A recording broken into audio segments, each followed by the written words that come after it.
Hola, ¿qué tal? Dios les bendiga. Bienvenidos a este canal de la Iglesia Bautista Central de Ciudad Obregón, Sonora. Esto es Escuela Dominical, estudios bíblicos indicados especialmente para adultos y también para jóvenes. Dice la palabra de Dios: y conoceréis la verdad, y la verdad os hará libres, en Juan 8:32. Bien, este es el estudio número 3 de Apocalipsis. Se titula 4 cartas a 4 iglesias. Muy bien. Correspondiente al domingo 3 de octubre del 2021. Recuerden que cada domingo a las 10 de la mañana les tenemos nuevos estudios. No se los pierda. Es muy importante que usted conozca de la palabra de Dios. Bien, vamos a leer una parte de la porción bíblica correspondiente a este estudio. Toda la base es Apocalipsis 2, del 1 al 29, pero ahorita vamos a leer Apocalipsis 2, del 1 al 7. Empezamos. Escribe al ángel de la iglesia en Éfeso, el que tiene las 7 estrellas en su diestra, el que anda en medio de los 7 candeleros de oro, dice eso: yo conozco tus obras y tu arduo trabajo y paciencia, y que no puedes soportar a los malos, y has probado a los que dicen ser apóstoles y no lo son, y los has hallado mentirosos, y has sufrido y has tenido paciencia y has trabajado arduamente por amor de mi nombre, y no has desmayado. Pero tengo contra ti que has dejado tu primer amor. Recuerda, por tanto, de dónde has caído y arrepiéntete, y haz las primeras obras, pues si no, vendré pronto a ti, y quitaré tu candelero de su lugar si no te hubieras arrepentido. Pero tienes esto, que aborrece las obras de los nicolaitas, los cuales yo también aborrezco. El que tiene oído, oiga lo que el Espíritu dice a las iglesias. Al que venciere, le daré a comer del árbol de la vida, el cual está en medio del paraíso de Dios. Amén. Dios bendiga su palabra. Bien, vamos a orar para poner este tiempo en las manos de Dios. Le invito a ponerse en actitud de oración.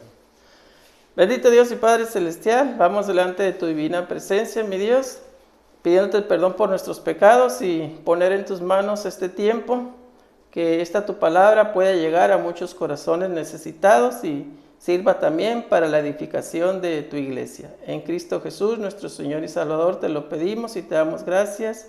Amén. Muy bien, vamos a entrar entonces a lo que es la introducción de este estudio. 4 cartas a 4 iglesias. Muy bien.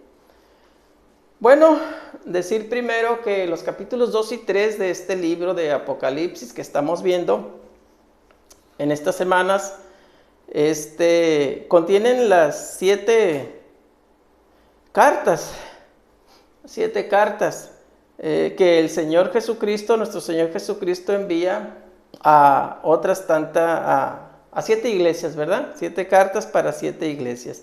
Y este capítulo 2 y 3 son un tanto o mucho diferentes a todo el resto del libro de Apocalipsis. No sabemos por qué Cristo eligió estas congregaciones, estas 7 congregaciones, ¿verdad? Ya que había otras más por ahí en la región y en otras regiones, como por ejemplo Colosas o Troas. Bueno, pero quizás era porque estaban ubicadas en las ciudades más importantes. Todas estaban en Asia Menor, cerca una de otra. Pablo había comenzado la predicación en esta región también. Se quedó mucho tiempo en Éfeso, el apóstol Pablo. Éfeso era la ciudad más influyente también. Diremos algunas palabras de cada iglesia y ciudad donde se encontraban cuando tratemos la carta correspondiente a cada iglesia. Muy bien, empezamos entonces con el análisis del texto bíblico. Y se divide en 4 temas.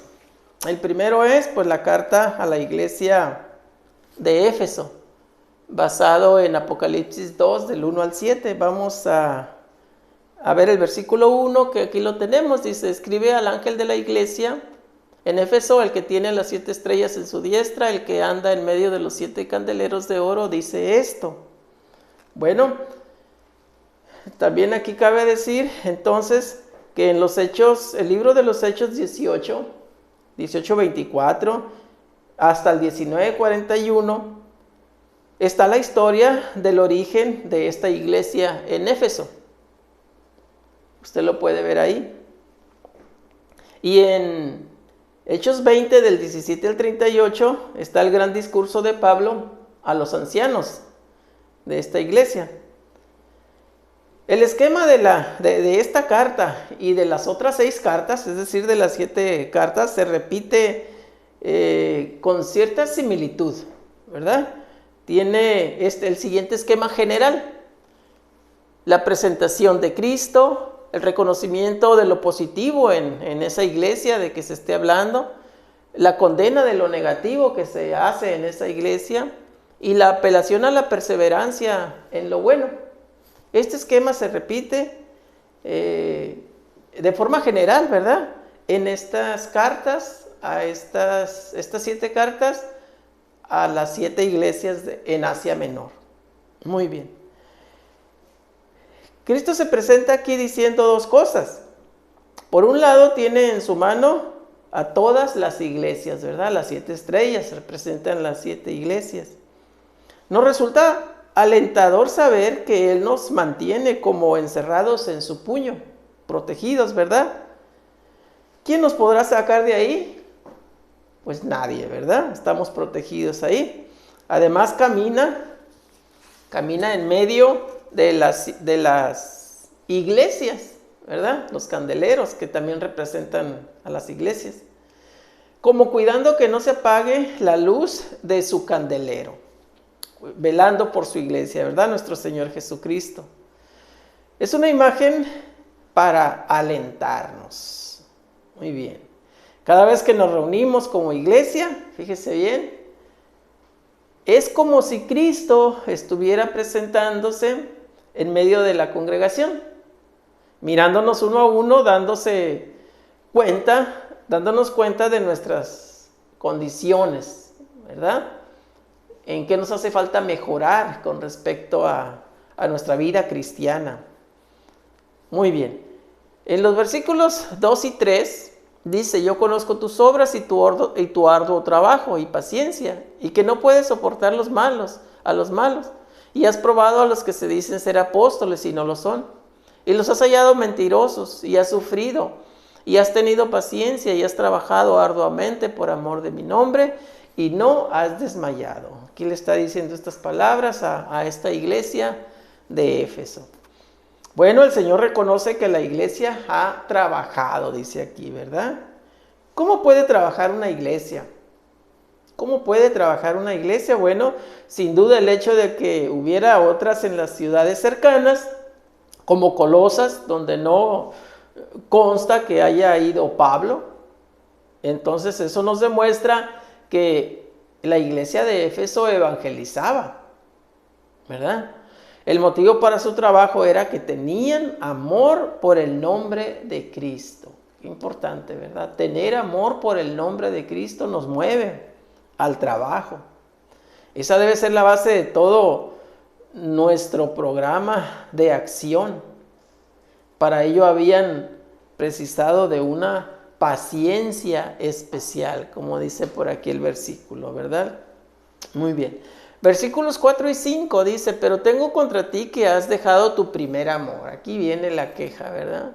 Recuerda por tanto de dónde has caído y arrepiéntete y haz las primeras obras, pues si no, vendré pronto a ti y quitaré tu candelero de su lugar, si no te hubieres arrepentido. Aquí está la sentencia también, si no se arrepienten. Bueno, pero su entusiasmo inicial había disminuido. Ya no tenían ese primer amor, ¿verdad? Ese que tenemos cuando recién nos convertimos. Se estaba apagando. Perder el encanto de la luna de miel espiritual es muy humano y debemos cuidarnos de ello, todos los cristianos. Pues es grave a los ojos de Dios, a los ojos de Cristo. Si seguía la decadencia, aquel candelero dejaría de brillar. Y el decir candelero estamos diciendo en este caso de la iglesia de Éfeso. Pero esto se aplica actualmente a cualquier congregación, hermanos. Muy bien.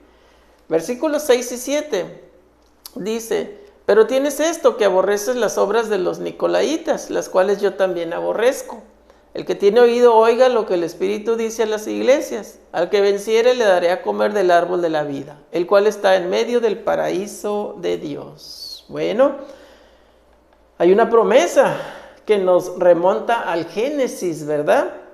Al Génesis dice que al que venza le daré de comer del árbol de la vida, ¿verdad? Que está en medio del paraíso, esa bonita promesa, al que venciere. Muy bien. Y entramos al subtema 2, que es carta a la iglesia de Esmirna, la segunda congregación que nos cita aquí, ¿verdad? La iglesia en Esmirna, basada en Apocalipsis 2, del 8 al 11. Y aquí tenemos una parte de toda esa lectura, ¿verdad? Es bastante, y vamos a leer nada más los versículos 8 y 9. Y usted que tiene su Biblia ahí puede irnos siguiendo después. Dice: y escribe al ángel de la iglesia en Esmirna, el primero y el postrero, el que estuvo muerto y vivió, dice esto: yo conozco tus obras y tu tribulación y tu pobreza, pero tú eres rico. Y la blasfemia de los que se dicen ser judíos y no lo son, sino sinagoga de Satanás. Bueno, esta es la carta más breve, la carta a la iglesia de Esmirna. Se debe a que Cristo no encontró en la iglesia de Esmirna nada tan serio como para ser destacado. Un detalle particular es la mención de la muerte. Primero se habla de la muerte de Cristo, ¿verdad? Pues todo comienza con la sangre derramada en la cruz del Calvario. Después menciona la posibilidad de que la persecución llegue hasta el martirio, o la necesidad de perseverar hasta nuestra última hora. Eso lo puede ver en el versículo 10. Pero eso no será el fin. No será el fin, sino que habrá una segunda muerte, ¿verdad? Lo que en el Apocalipsis significa la condenación eterna. Esa segunda muerte, ¿verdad? Donde ya está el juicio. El cristiano, fíjese bien, no debe tener miedo al hablar de la muerte, pues gracias al sacrificio de Cristo, nuestra vida está asegurada aquí y por toda la eternidad. Muy bien. Y pasamos así al subtema número 3, carta a la iglesia de Pérgamo, basado en Apocalipsis 2, del 12 al 17. Y aquí tenemos los versículos 12 y 13. Dice: y escribe al ángel de la iglesia en Pérgamo, el que tiene la espada aguda de 2 filos, dice esto: yo conozco tus obras y dónde moras, dónde está el trono de Satanás. Pero retienes mi nombre y no has negado mi fe, ni aun en los días en que Antipas, mi testigo fiel, fue muerto entre vosotros, donde mora Satanás. Muy bien. Entonces, aquí tenemos Pérgamo. ¿Qué decir en cuanto a la ciudad? Bueno, Pérgamo ha quedado en la historia, fíjese bien, por fabricarse ahí los pergaminos. De ahí surge el nombre de Pergamino, donde se escribían los libros, ¿verdad? De Pérgamo, pergamino. Ahí se fabricaban esos pergaminos. O sea, el material donde la literatura antigua era escrita. Además, era un importante centro religioso. Fue la primera ciudad de la zona en levantar un templo en honor al emperador Augusto. aquí está lo malo, ¿verdad? Esta idolatría en la iglesia, en Pérgamo, ¿verdad? Inaugurando así el culto a este personaje, que fue la base sobre la cual se persiguió a los cristianos, ¿verdad? Todos los que se negaban a adorar esta estatua en honor al emperador Augusto.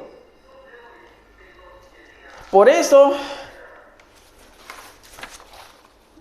Cristo se presenta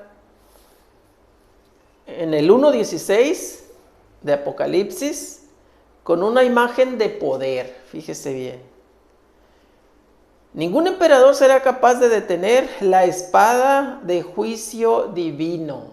Dice allá, una espada que sale de su boca, una espada de doble filo, ¿verdad? Bien, en Pérgamo la persecución había sido real, la persecución contra los cristianos. Era obra del mismo Satanás, que tenía allí su trono, ¿verdad? Aquí dice, donde mora Satanás. Bien, lo que quizás se refiere al templo dedicado a Augusto. Acabábamos de decir, ¿verdad?, que se había fabricado un monumento al emperador Augusto. Había que adorarle. Bueno, un templo dedicado a Augusto. Aunque ellos habían sufrido, no habían negado la verdadera fe. Estos cristianos de la iglesia de Pérgamo. Por lo menos hubo un mártir, y aquí lo menciona, ¿verdad? Antipas, que nos es desconocido, pero merece este recuerdo. Y así comienza un tema que aparecerá varias veces en el libro.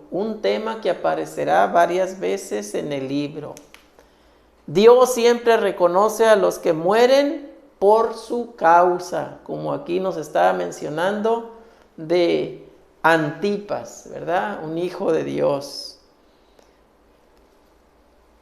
Hay dos peligros que comúnmente enfrentan las iglesias, fíjese bien, dos peligros. Uno es el ataque de las fuerzas externas. Ese pues es normal, ¿verdad? Pensar en que la iglesia es atacada desde afuera, pero más grave aún son los problemas que surgen dentro de la iglesia misma. Así es. La historia nos demuestra que cuando la iglesia está fuerte en su interior, se puede defender de los enemigos externos. Así es. Por eso, esta advertencia contra las herejías sigue vigente hasta el día de hoy. Una iglesia fuerte en lo interno es capaz de defenderse de lo externo. Así es, pero para eso hay que estar bien despiertos, ¿verdad? Espiritualmente hablando. Y bien agarrados de la mano de Dios mediante la oración y la lectura de su palabra. Muy bien. Versículos 14 y 15. Dice, pero tengo unas pocas cosas contra ti, que tienes ahí a los que retienen la doctrina de Balaam, que enseñaba a Balac a poner tropiezo ante los hijos de Israel, a comer de cosas sacrificadas a los ídolos y a cometer fornicación. Y también tienes a los que retienen la doctrina de los nicolaitas, la que yo aborrezco. Bueno, se mencionan dos tipos de enemigos internos. Número 1, los que se adhieren a la doctrina de Balaam, dice aquí, ¿verdad? Que recuerda el episodio de Números 25, el libro de Números capítulo 25 y 31. Posiblemente no era una secta o movimiento organizado, porque estamos hablando de un enemigo interno. Entonces pensamos que era una forma de ver la vida cristiana, pero que era para hacerle daño o le estaba haciendo daño a la iglesia de manera interna, descuidando los aspectos morales. Ok. Número 2. El otro caso es el de la doctrina de los Nicolaitas, que aquí viene al final, que tampoco podemos asegurar quiénes eran, pero sí podemos estar seguros que son ejemplo de cualquier cosa que no agrada a Dios. Estos Nicolaitas, cualquier cosa que no agrada a Dios, así lo podemos ver ahora. Versículos 16 y 17. Dice, por tanto, arrepiéntete, pues si no, vendré a ti pronto y pelearé contra ellos con la espada de mi boca. El que tiene oído, oiga lo que el Espíritu dice a las iglesias. El que venciere, daré a comer del maná escondido y le daré una piedrecita blanca. Y en la piedrecita escrito un nombre nuevo, el cual ninguno conoce sino aquel que lo recibe. Bueno, está interesante esto, ¿verdad? Está hablando simbólicamente en algunas partes. Hay una sola solución: arrepiéntete. Arrepiéntete de tus pecados. Si así lo hacían, los miembros de la iglesia de Pérgamo tendrían como el pueblo judío el maná celestial y una piedrecita blanca. Así es. Puede ser que esto se refiera, esta piedrecita, a la costumbre griega de votar con piedrecitas blancas o piedrecitas negras, que indican condena o absolución. En este caso, la piedrecita blanca, absolución, o sea, liberación. ¿De qué? En este caso, pues del pecado, ¿verdad? Del pecado. Muy bien. Y entramos así al subtema 4, carta a la iglesia de Tiatira. Bueno, basado en Apocalipsis 2, del 18 al 29. Aquí tenemos los versículos 18 y 19. Dice, y escribe al ángel de la iglesia en Tiatira, el Hijo de Dios, el que tiene ojos como llama de fuego y pies semejantes al bronce bruñido, dice esto. Yo conozco tus obras, y amor y fe y servicio y tu paciencia, y que tus obras postreras son mejores que las primeras. Bueno, Tiatira, esta ciudad, es recordada por dos cosas fuera de este texto. Tiatira, la ciudad. De allí era la primera persona convertida en Europa, fíjese bien. Esto lo puede ver usted en Hechos 16:14. ¿De quién hablamos? De Lidia, la vendedora de púrpura que se convirtió. Y allí vivió Policarpo, discípulo de Juan, también aquí en Tiatira. Tiatira era una ciudad comercial y rica materialmente hablando. Muy bien. Retomando también detalles del capítulo 1 de Apocalipsis, los ojos y los pies, aquí dice, ¿verdad? Pies semejantes al bronce bruñido y ojos de fuego. El bronce, en aquel entonces, ya habíamos dicho en otro estudio, era el metal más duro.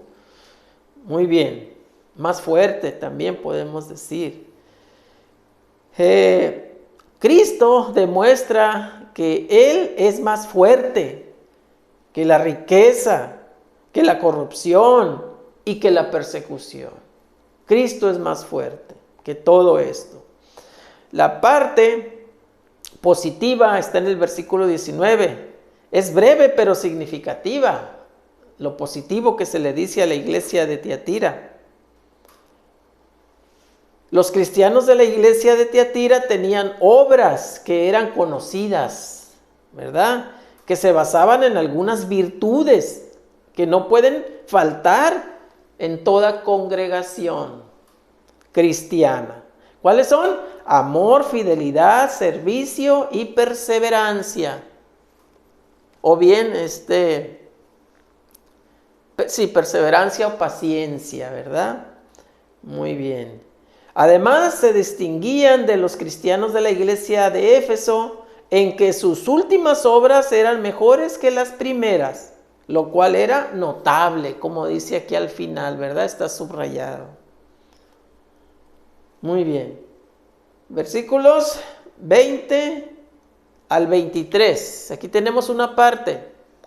Es el 20 y el 21. Dice, pero tengo unas pocas cosas contra ti, que toleras que esa mujer Jezabel, que se dice profetiza, enseña y seduzca a mis siervos a fornicar y a comer cosas sacrificadas a los ídolos.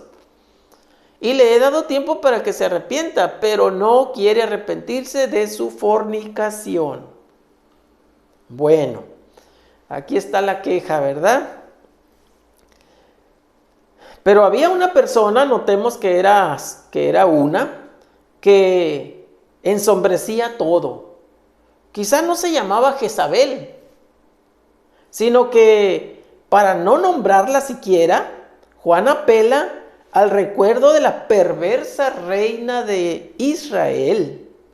Su primer pecado era declararse profetisa, o sea, atribuir a Dios sus enseñanzas.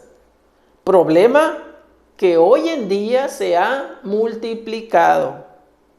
Su enseñanza se resume diciendo que no importa que se haga tal o cual cosa. Fíjese bien, no importa, decía esa doctrina. Ella será castigada y también quienes se dejaron seducir por ella, que no se arrepintieron, ¿verdad? Así es, muy bien. Versículos 24 al 29. Dice, pero a vosotros y a los demás que están en Tiatira, a cuantos no tienen esa doctrina y no han conocido lo que ellos llaman las profundidades de Satanás, yo os digo, no os impondré otra carga. Aquí está una bonitas palabras para aquellos que no se dejaron seducir, ¿verdad? Pero lo que tenéis, retenedlo hasta que yo venga. Al que venciere y guardare mis obras hasta el fin, yo le daré autoridad sobre las naciones. Y sigue la lectura, ¿verdad? Ahí usted la puede ver. Bueno, en cambio, los que han evitado la mala doctrina, esta de Jezabel, ¿verdad? La mala doctrina, se verían libres de más carga, como acabamos de leerlo aquí. Además, el hecho de haber sido victoriosos les permitiría ser ellos mismos gobernadores de las naciones. Es la promesa que les está dando nuestro Señor Jesucristo. Porque recibirán la estrella de la mañana. Sigue diciendo la lectura, que presumiblemente se refiere al mismo Jesucristo. Y esto usted lo puede confrontar en el capítulo 22, versículo 16 de Apocalipsis. Bueno, ¿qué podemos aplicar, concluir de este estudio, de estas 4 cartas a estas 4 iglesias?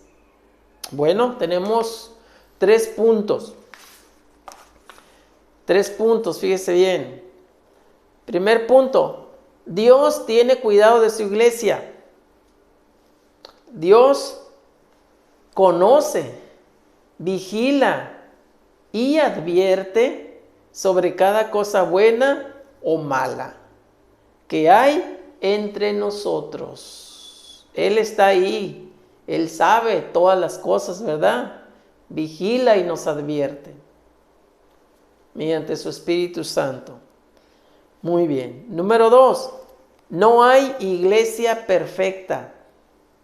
Bueno, en casi todas estas iglesias, aquí acabamos de ver 4 y el próximo estudio veremos otras 3 para que sean las 7, ¿verdad? Había pecados, ¿verdad? Pecados graves, pero el Señor seguía reconociéndolas como suyas. Por eso es que dice, no hay iglesia perfecta. En todo momento las llama al arrepentimiento. Importantísima palabra, ¿verdad? Al arrepentimiento. De lo contrario, habrá consecuencias graves. Eso sí, también hay que decirlo, ¿verdad?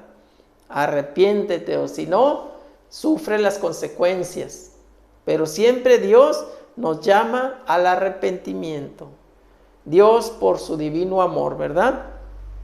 Y punto número 3, Jesús se presenta de distintas maneras.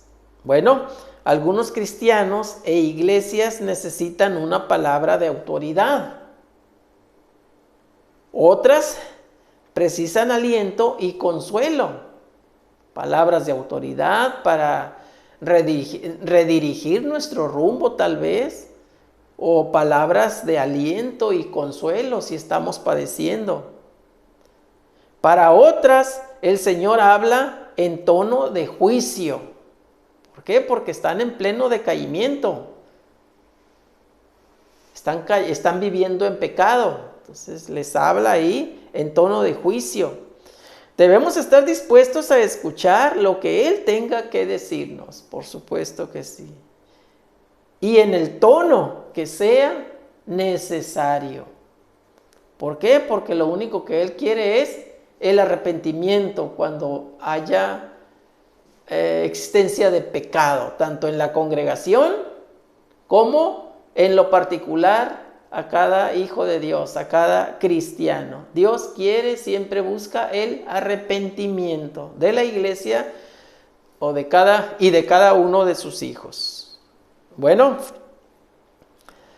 el arrepentimiento es un llamado muy importante, tanto para las congregaciones como hijos de Dios, porque seguimos expuestos a fallarle a nuestro Dios. Entonces, en cuanto nos damos cuenta que estamos mal, nos humillamos delante de Dios y nos arrepentimos y le pedimos perdón, y Él nos perdona, téngalo por seguro.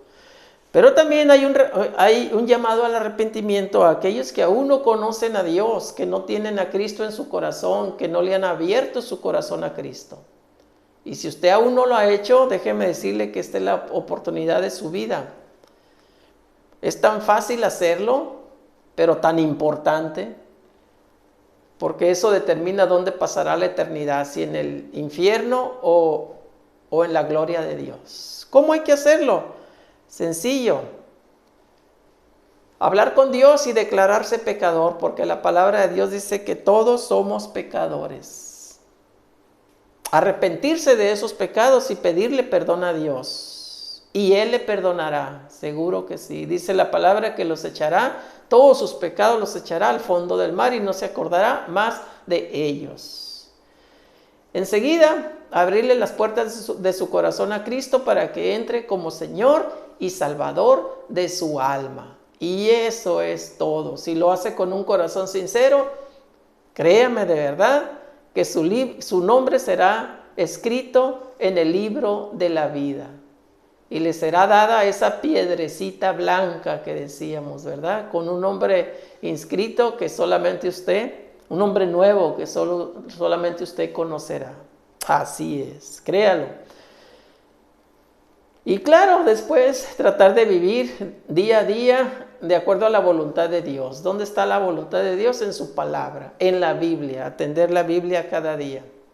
Aquí abajo le dejamos más información acerca de esto último que le hemos dicho. Muy bien, gracias por haber estado con nosotros. Le invitamos a seguir en contacto por este mismo medio el próximo domingo a las 10 de la mañana. Le tendremos un nuevo estudio de la palabra de Dios. Vamos a orar para así quedar despedidos. Nos ponemos en actitud de oración. Bendito Dios y Padre Celestial, te damos gracias, mi Dios, por esta tu palabra que ha sido expuesta, la cual te pedimos que pueda seguir llegando a muchos corazones necesitados y sirva para la edificación de tu iglesia. Gracias por ese grande amor que nos tienes y que aunque resbalamos en el pecado, tú nos llamas al arrepentimiento. Te pedimos también por las personas que aún no te conocen, que abran las puertas de su corazón a Cristo y puedan ser salvas también, mi Dios. Todo te lo pedimos humildemente con el perdón de nuestros pecados en el nombre de tu Hijo amado, nuestro Señor y Salvador Jesucristo. Amén. Hasta la próxima. Dios les bendiga.